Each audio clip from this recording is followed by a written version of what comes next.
Сабақтың тақырыбы жануарлар қалай көбейеді. Бүгінгі сабақта жануарлардың қалай көбейетінін білесіңдер. Жануарлардың түрлерін сақтаудың маңызын түсінесіңдер. Балалар, үй жануарлары адамға қандай пайда әкеледі? Өте дұрыс. Оның етін жейміз, сүтін ішеміз. Терісі мен жүнінен түрлі заттар дайындайды. Ал ат пен түйені көлік ретінде пайдаланады.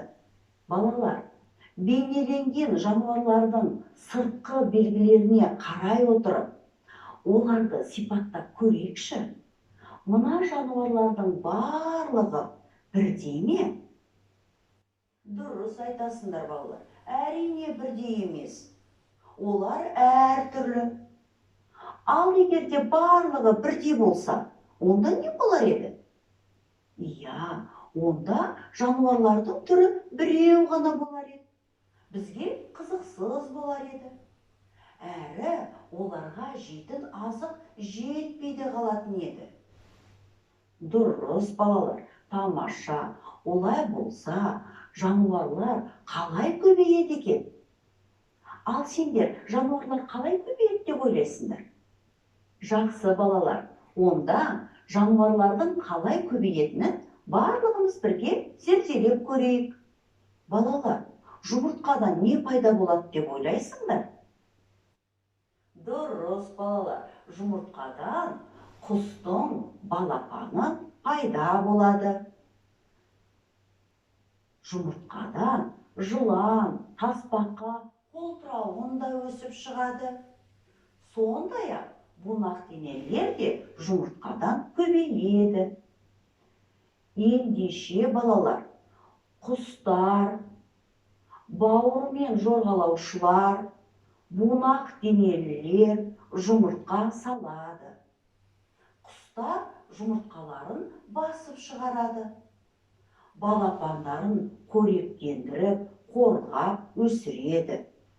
Ал бауырымен жорғалаушылар жұмыртқаларын құстар сияқты басып шығармайды. Олар жұмыртқаларын ыстық құмға салып, тығып қояды.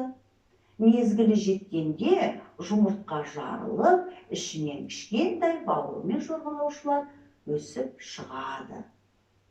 Оларды құстардың, төлдердің енелері сияқты ешкім қорғап, азық беріп өсірмейді. Бұл кішкентай бауырмен жорғалаушылар өздері азық тауып тіршілік етеді. Бунақденелілер де жұмыртқаларын жасырып қояды. Жұмыртқа сол тұрған жерінде өзі жетіліп көбейеді. Ал мынау балалар уылдырық. Уылдырықтан не пайда болады деп ойлайсыңдар? Балалар, уылдырықтан түрлі балықтар, кейбір қосмекенділер, мысалы бақа, саламандра, осы уылдырықтан көбейеді. Суда мекендейтін жануарлар уылдырық шашады. Уылдырық пен жұмыртқаны салыстырайық, балалар. Екеуі де дөңгелектеніп келген. Бірақ уылдырық ұсақ түйіршіктерден, ал жұмыртқа уылдырыққа қарағанда үлкен және қабығы жұмсақ, жарылуға бейім. Екеуі де көбейеді, ұрықтанады.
Алдыңғы сабақта балалар біз сендермен сүтқоректілер туралы танысқан болатынбыз.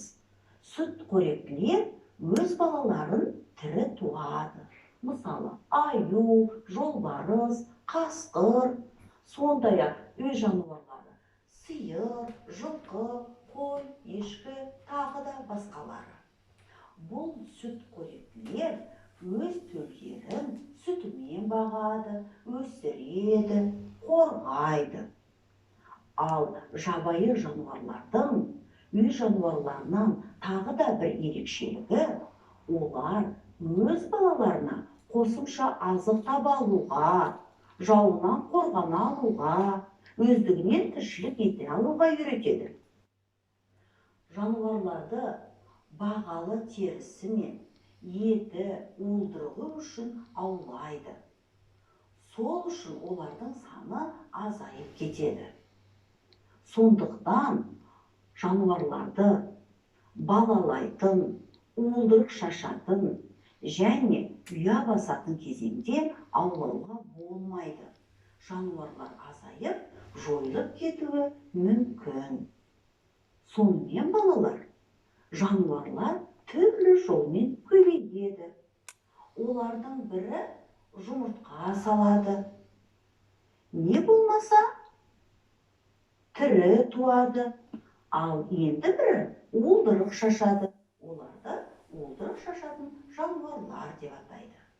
Балалар, жануарлардың қалай көбейетінін қаншалықты түсіндік екен, соны байқау мақсатында мен бүгін не білдім ойынын ойнайық. Ол үшін бізге 3 ұяшық берілген. Жұмыртқа салатын жануарлар, уылдырық шашатын жануарлар, тірі туатын жануарлар. Төменде берілген жануарлардың қайсысы осы ұяшықтарға сәйкес келеді екен, соны анықтауларың керек. Сендерге ойлануға 10 секунд уақыт берейін.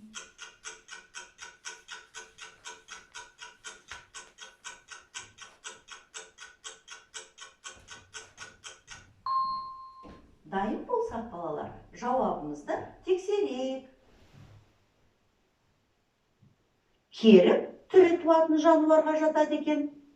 Ал балық уылдырық шашатын жануар, тауық жұмыртқа салады. Түйе тірі туатын жануар. Балық уылдырық шашады. Балықтың түрлері өте көп балалар. Қарлығаш жұмыртқа салады. Қоян тірі туатын жануар. Бақа уылдырық шашады. Көбелек жұмыртқа салады. Піл тірі туатын жануарға жатады. Саламандра уылдырық шашатын жануарға жатады. Қолтырауын жұмыртқа салатын жануар. Ал жолбарыс тірі туатын жануарға жатады. Жарайсыңдар балалар, сендер барлық жануарлардың өз ұяшығын анықтай алдыңдар. Жарайсыңдар. Бүгін жануарлардың қалай көбейетінін біліп, олардың әрқайсының түрлерін сақтаудың маңызы өте зор екенін түсіндіңдер. Осымен сабағымыз аяқталды. Сау болыңдар балалар.